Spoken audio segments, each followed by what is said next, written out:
வணக்கம் நேயர்களே. இன்று ஏப்ரல் 28, 2026 செவ்வாய்க்கிழமை.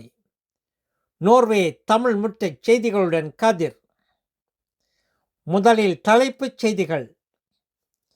வன்செயல் நிகழ்வு, பூனைக்கு கட்டாய அடையாளம், 130,000 புதிய குடியிருப்புகள். இனி விரிவான செய்திகள்.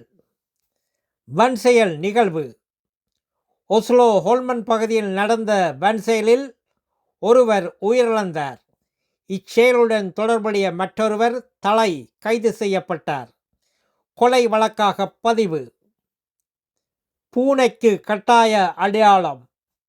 ஐரோப்பிய ஒன்றிய சட்டப்படி இனி பூனை வளர்ப்போரும் தங்கள் செல்லங்களுக்கு அடையாளக்குறி ஐடி பொறிக்க வேண்டும்.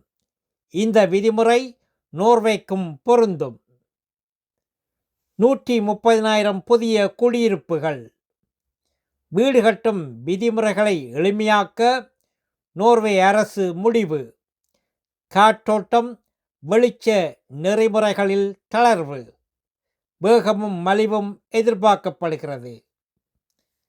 நல்லது நேயர்களே, மேலும் செய்திகளுக்கு நோர்வே தமிழ் முகநூல் பக்கத்தையும் இணையதளத்தையும் பாருங்கள். உலகெங்கிலும் தமிழ், நம் உணர்வெங்கிலும் தமிழ்.